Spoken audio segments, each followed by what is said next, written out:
నమస్తే, welcome to Suman TV. నేను విష్ణు. ప్రస్తుతంతో పాటు ప్రముఖ స్టాక్ మార్కెట్ అనలిస్ట్ సుందర రెడ్డి గారు ఉన్నారు. వారితో మాట్లాడదాం. సార్ నమస్తే. సార్ నమస్తే అండి. సుందర రెడ్డి గారు, ఈ మ్యూచువల్ ఫండ్స్ విషయంలో ఎగ్జిట్ లోడ్ అనేది 1 ఇయర్ దాటితే ఉండేది కాదు ఇంతకుముందు.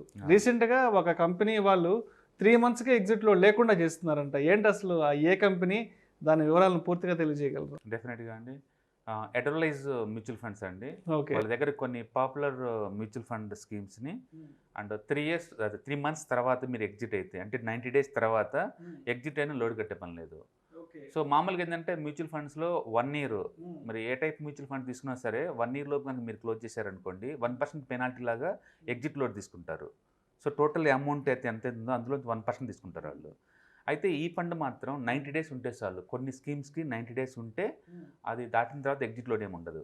ఓకే. అంటే మామూలుగా అయితే మనం బేసికల్గా ఈ ఎగ్జిట్ లోడ్ చూసి చాలామంది మనం ఈటీఎఫ్ని ఇండెక్స్ ఫండ్స్కి వచ్చేస్తారు. అందరు షార్ట్ టర్మ్లో కావాలంటే లాంగ్ టర్మ్ మ్యూచువల్ ఫండ్స్కి వెళ్తారు. రాను ఏంటంటే ఈ ఈటీఎఫ్స్లో ఉన్న ఫ్లేవర్స్ని కూడా మ్యూచువల్ ఫండ్ వాళ్ళు దగ్గర తీసుకొస్తున్నారు. ఇంతకుముందు రెగ్యులర్ డైరెక్ట్ ఉండేవాళ్ళు, అందరూ తెలిసిపోయింది డైరెక్ట్ మ్యూచువల్ ఫండ్ తీసుకుంటే 1% కమిషన్ మిగిలిద్దని. ఓకే, ఇప్పుడు ఈ ఎగ్జిట్ లోడ్ కూడా ఎత్తేస్తున్నారు అనుకోండి వీళ్ళు కూడా. ఈ కూడా ఈటీఎఫ్ దగ్గరలోకి వచ్చేస్తుంది అనమాట. ఎందుకంటే పర్ఫార్మెన్స్ అయితే బాగుంటాయి మ్యూచువల్ ఫండ్స్కి. బట్ అదే టైంలో ఈ 1 ఇయర్ ఎగ్జిట్ లోడ్ వల్ల చాలామంది దూరంగా ఉంటారు. ఈ షార్ట్ టర్మ్ కోసం ఏంటంటే ఈటీఎఫ్ తీసుకుంటారన్నమాట. ఇక ముందు ఈటీఎఫ్ తీసుకునే ముందు 1-2 సార్లు ఆలోచించుకోవచ్చు. ఎందుకంటే 90 డేస్ దాకా ఉంచుకోదలుచుకుంటే మ్యూచువల్ ఫండ్స్ కూడా నీకు ఎగ్జిట్ లోడ్ లేదు, బయటికి పోవచ్చు మీరు ఇప్పుడు కావాలంటప్పుడు. అంటే దాని మీద ఏంటంటే రాను ఈ పబ్లిక్ యొక్క ఆ షార్ట్ టర్మ్ ఇన్వెస్ట్మెంట్ మెథడాలజీ బేస్గా తీసుకొని మ్యూచువల్ ఫండ్స్ కూడా కొంచెం ఇన్నోవేటివ్గా థింక్ చేస్తున్నాయి. ఒకప్పుడు మ్యూచువల్ ఫండ్స్ అన్ని long term by and hold లాగా ఉండేవాళ్ళు. అదే క్వాంటమ్ మ్యూచువల్ ఫండ్ వచ్చిన తర్వాత ఏంటంటే అది ఆల్గోరిథం సాఫ్ట్వేర్స్ వాడి అంత క్వాంటమ్ మెథడ్స్ యూజ్ చేసేసి ఎక్కువ జనరేట్ చేస్తుంది. దాంతో కొంచెం మోడిఫికేషన్ వచ్చింది ఇండస్ట్రీ. ఇప్పుడు ఏంటంటే ఈ 1 ఇయర్ లాకింగ్ టైం కూడా జస్ట్ 3 మంత్స్ తగ్గించుకుంటూ వస్తున్నారు. బహుశా ఇది స్టార్టింగ్ అయి ఉండొచ్చు. ముందు రోజుల్లో మిగతా మ్యూచువల్ ఫండ్స్ కూడా దీన్ని ఫాలో అవుతూ ఉంటాయి అనమాట. ఏదన్నా కానీ ఇన్వెస్టర్స్ ఫ్రెండ్లీ నేచర్ అనమాట ఇది.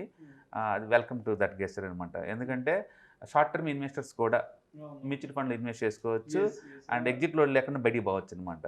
అందుకని నిఫ్టీ కనుక 1000 పాయింట్లు పడ్డ ప్రతిసారి కూడా కొన్ని కపుల్ ఆఫ్ మ్యూచువల్ ఫండ్ మనం సెలెక్ట్ చేసుకొని ఏట్లో అయితే ఎగ్జిట్ లోడ్స్ ఉండదు వాటిలో ఇన్వెస్ట్ చేసేసి ఒక 2-3 మంత్స్ తర్వాత మంచి రిటర్న్స్ ఉన్నప్పుడు మనం బయటికి పోవచ్చు. ఎందుకంటే మార్కెట్లో వాలటిలిటీ అనేది ఎప్పుడు ఉంటుంది. ఏదైనా ఒక 10% 15% పెరిగింది అనుకో షార్ట్ టర్మ్లో మనకు కావాల్సిన దాన్ని క్లోజ్ చేసుకోవచ్చు అనమాట. సో అంటే మరీ లాంగ్ టర్మ్ కోసం వెయిట్ చేయని వాళ్ళ కోసం ఇది కొంచెం ఫ్లెక్సిబిలిటీగా ఈజీగా ఉంటుంది. అవును, ఎందుకంటే మ్యూచువల్ ఫండ్స్ అనగానే లాంగ్ టర్మ్ అనేది ఎప్పటి నుంచో వింటున్న మాట. డెఫినెట్గా, ఎందుకంటే 1% ఎగ్జిట్ లోడ్ వేస్తున్నారు కదా, దాని గురించి అనమాట. ఇండియాలో small cap mutual fund performance బాగుంటుందని అందరికీ తెలుసు. బట్ లోపలికి వెళ్ళావో మినిమం 1 ఇయర్ ఉండాలి. Minimum 1 year. ఇప్పుడు ఇలాగ వీళ్ళు 90 డేస్కే ఎత్తేస్తున్నారు కాబట్టి రేపొద్దున ఫ్యూచర్లో ఈవెన్ 1 మంత్కి కూడా వాళ్ళు ఎత్తేస్తున్నారు అనుకోండి ఎగ్జిట్ లోడ్స్, అవి ఇంకా మోర్ పాపులారిటీ అవుతాయి. ఎందుకంటే ఇప్పటికే డెట్ ఫండ్స్ మీద ట్యాక్సేషన్ ద్వారా కొంచెం మ్యూచువల్ ఫండ్స్ కొంచెం డల్గా అయిపోయింది. డెట్ ఫండ్స్లో వాళ్ళు ట్యాక్సేషన్ బెనిఫిట్ తీసేసారు కల్లా. బట్ ఇలాంటి ఇన్నోవేటివ్ థాట్స్ వల్ల ఏంటంటే మళ్ళీ వాటికి జనాలు అట్రాక్షన్స్ పెరిగేసి ఎక్కువ మంది ఇన్వెస్ట్ చేసే ఛాన్స్ ఎక్కువ ఉందన్నమాట. కొన్ని అడ్వైజర్లు అయితే స్మాల్ క్యాప్ మ్యూచువల్ ఫండ్స్ కానీ, మిడ్ క్యాప్ కానీ, చైనా ఫండ్ కానీ, యూఎస్ వాల్యూ ఫండ్ కానీ కొన్ని మంచి ఫండ్స్ ఉన్నాయి ఏరియాలో కూడా వాళ్ళ దగ్గర కూడా. సో అడ్వైజర్లు ఇప్పుడు బిగిన్ చేశారు. ఎఫెక్టివ్ ఫ్రమ్ April 5th నుంచి అనమాట. ఈ ఇయర్ April 5th నుంచి ఎఫెక్ట్ అనమాట. కొన్ని మ్యూచువల్ ఫండ్స్ కొన్ని కేటగిరీ ఇచ్చారు వాళ్ళు. ఆ కేటగిరీలో ఉన్న మ్యూచువల్ ఫండ్స్ అన్ని కూడా 90 డేస్ తర్వాత కనుక ఎగ్జిట్ అయితే ఎగ్జిట్ లోడ్ లేదు, ఏం లేదు. అంటే long term mutual funds long term ఇన్వెస్ట్మెంట్కి అనే థాట్ నుంచి షార్ట్ టర్మ్ కూడా మ్యూచువల్ ఫండ్స్ అనే ప్రాసెస్లోకి మారుతున్నాయి అనమాట. 3 months కూడా పెట్టుకోవచ్చు. అంటే మామూలుగా మ్యూచువల్ ఫండ్స్ అనగానే ఒక 8 years 10 years ఉండాలని ఎక్కువ చెప్తుంటారు. రైట్. సో దాని మీనింగ్ ఏంటంటే ఇండస్ట్రీ మారుతుంది. ఇండస్ట్రీ కూడా యూజర్ ఫ్రెండ్లీ అయిపోతుంది, ఇన్వెస్టర్ ఫ్రెండ్లీగా మారుతుంది. పబ్లిక్ కావాల్సిన రిక్వైర్మెంట్ తగ్గట్టు మోడిఫికేషన్ అవుతూ ఉందన్నమాట. సో ఇంతకుముందు అంటే బై అండ్ హోల్డ్ కాబట్టి స్టాక్ పర్ఫార్మెన్స్ రావడానికి కొంత టైం పట్టింది. బట్ ఇప్పుడు అన్ని క్వాంటిటీ మెథడ్స్, వాళ్ళు కూడా బ్రేక్అవుట్ స్టాక్స్ ఉంటున్నారు, 1 yearలో బయటకు వెళ్తున్నారు, ఫ్రీక్వెన్సీగా స్టాక్స్ని మారుస్తూ ఉన్నారు. కాబట్టి వాళ్ళకు కూడా ఇట్లా ఆఫర్ ఇస్తే ఎక్కువ మంది ఇన్వెస్టర్స్ ఎంటర్ అయ్యే ఛాన్స్ ఉందని చెప్పేసి ఇంతకుముందు ఓన్లీ ఇన్వెస్టర్ ఇప్పుడు ట్రేడర్ని కూడా అట్రాక్ట్ చేయడం కోసం వీళ్ళు తగ్గించుకుంటూ వస్తున్నారు. ఏదన్నా అది ఇన్వెస్టర్స్ ఫ్రెండ్లీ అనమాట అది. ఎందుకంటే చాలామంది దూరంగా ఉంటుంది మ్యూచువల్ ఫండ్స్కి, కేవలం ఎగ్జిట్ లోడ్ కోసం అండ్ రెగ్యులర్ మ్యూచువల్ ఫండ్స్ 2 తోటి దూరంగా ఉంటారు. ఇప్పుడు డైరెక్ట్ మ్యూచువల్ ఫండ్స్ వచ్చినాయి, ప్లస్ ఇలా 90 డేస్ తర్వాత ఎగ్జిట్ అయితే లోడ్ కూడా ఉండదు. కాబట్టి షార్ట్ టర్మ్ ట్రేడర్స్ ఎవరైనా ఉంటే 90 డేస్ కోసం ఇలాంటి వాటిలో ఇన్వెస్ట్ చేశారనుకోండి పెట్టుకోవచ్చు. Simple by and hold 90 days అనమాట. మార్కెట్ ఒక 1000 డిస్కౌంట్ వచ్చిన ప్రతిసారి ఓకే ఆపర్చునిటీ తీసుకోవటం, ఇందులో 1,00,000 2,00,000 ఎంత ఉంటే అంత పెట్టేయడం, మళ్ళీ ఒక 3 months తర్వాత ఎప్పుడైనా మంచి ప్రాఫిట్లో ఉన్నాయనుకోండి, మనకి సాటిస్ఫైడ్ లెవెల్ ప్రాఫిట్ వచ్చిందనుకోండి, మళ్ళీ బయటికి వెళ్ళటం, మళ్ళీ మార్కెట్ పడిన దాకా వెయిట్ చేయడం, పెట్టేయడం. ఇలా చేయడం ద్వారా ఏంటంటే ఈ షార్ట్ టర్మ్ వాళ్ళు కూడా ఈ మ్యూచువల్ ఫండ్ ఎక్స్పర్టైజ్ని మనం తీసుకోవచ్చు అనమాట. ఎందుకంటే ఇండివిజువల్ స్టాక్స్ చాలా రిస్కీ, వాళ్ళు ఏంటంటే ఎక్స్పర్ట్స్ కాబట్టి మనీని బాగా డీల్ చేస్తారు. షార్ట్ టర్మ్లో ఉన్న వాటి మూవ్ని కూడా ఎన్కాష్ చేసుకోవచ్చు అనమాట. ఇది బిగినింగ్, రేపొద్దున ఇంకా అది మిగతా మ్యూచువల్ ఫండ్స్ కూడా ఆఫర్ చేయొచ్చు. ఎందుకంటే ఒకసారి ఈ కాంపిటీషన్ బిగిన్ అయిన తర్వాత ఎక్కువ మనీ ఫ్లో జరుగుతుంటుంది కాబట్టి డెఫినెట్గా. అంటే రాను ఏంటంటే పబ్లిక్ ఎంత షార్ట్ టర్మ్లో థింక్ చేస్తున్నారో మనకు అర్థమవుతుంది. ఎందుకంటే మ్యూచువల్ ఫండ్ ట్రెడిషనల్గా by and hold long term అంతే, లాంగ్ టర్మ్ అంతే, ఇన్వెస్ట్ చేసి మర్చిపోవాలి ఒక 10-15 years అంతే. అవును, అలాంటి వాళ్ళు కూడా ఇలా థాట్ చేస్తున్నారు అంటే వాళ్ళు వెనక బ్యాక్గ్రౌండ్లో బోల్డ్ రీసెర్చ్ చేస్తారు, పబ్లిక్ ఒపీనియన్ తీసుకుంటారు ఏదైనా పాలసీలు ఫ్రేమ్ చేసేటప్పుడు.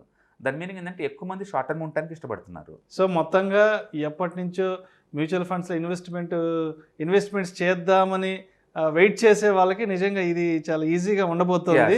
అండ్ ఎక్కువ మంది కూడా ఇన్వెస్ట్ చేయడానికి ముందుకు వచ్చే అవకాశం ఉంది, ఎందుకంటే 90 days కల్లా ఎగ్జిట్ లోడ్ లేకుండా చేస్తున్నారు కాబట్టి. రైట్, ఎందుకంటే బ్యాంకులు వెరీ ఛాలెంజింగ్ ఇప్పుడు మ్యూచువల్ ఫండ్స్కి, ఎందుకంటే 8% వడ్డీ ఇస్తున్నాయి బ్యాంకులు. ఇప్పుడు ఆ బ్యాంకులు ఇచ్చే వడ్డీ కనుక నాకు 3 months వచ్చేలాగా ఉందనుకోండి, దీన్ని ఛాలెంజ్ తీసుకోవడం better. Mutual fund investment penetration ఎక్కువ ఇంకా ఎక్కువ అవుతుంది అనమాట. అందుకని డెఫినెట్గా ఇది మంచి ఆలోచన అండి. ఎక్కువ మంది షార్ట్ టర్మ్ ట్రేడర్స్ని కూడా ఇన్వెస్ట్ చేస్తారు. రెండోది మ్యూచువల్ ఫండ్స్లో మనం ఇన్వెస్ట్ చేసిందంటే ఆ మ్యూచువల్ ఫండ్స్ కొలాటరల్ సెక్యూరిటీకి ఇచ్చేసి మళ్ళీ ఆప్షన్ సెల్లింగ్ చేసుకోవచ్చు అనమాట. మీకు అలాగే ఆ ఫెసిలిటీ ఉంది.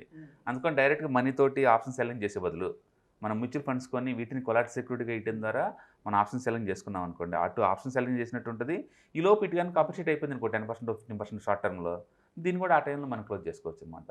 ఏదైనా సరే అది investor friendly and short term traders కూడా యూజ్ అయ్యే ఒక ఇదనమాట. సో ముందు రోజుల్లో మ్యూచువల్ ఫండ్ ఇండస్ట్రీ నుంచి ఇంకెన్ని రకాల ఇన్నోవేటివ్ థాట్స్ బయటకు వస్తే చూడాలి. అంటే షార్ట్ టర్మ్లో ఈ మ్యూచువల్ ఫండ్స్ కూడా very seriously challenging to the ETFs index funds అనమాట. వాటిని ఛాలెంజ్ చేస్తున్నాయి. ఇప్పుడు దాకా వాటి మధ్య డిస్టెన్స్ ఏంటంటే ఎగ్జిట్ లోడ్ నుంచే ఉండేది, అది ఎత్తేసారు. రెగ్యులర్ లేకుండా ఇప్పుడు డైరెక్ట్ చేస్తున్నారు. ఓకే, అంటే పర్ఫార్మెన్స్ వైజ్ ఎట్టైనా ఫండ్ మేనేజర్ పర్ఫెక్ట్గా ఉంటారు కాబట్టి వీళ్ళతో కొంచెం ఎడ్జ్ వచ్చి ఉందన్నమాట ఛాన్స్. అందుకని ఇంకొంచెం ఎక్స్పెన్స్ రేషియో కొంచెం తగ్గించుకోగలిగితే కనుక డెఫినెట్గా ఈ ఇండస్ట్రీ ఎక్కువ మందిని అట్రాక్ట్ చేస్తుంది. Thank you sir, thank you so much Sundara గారు.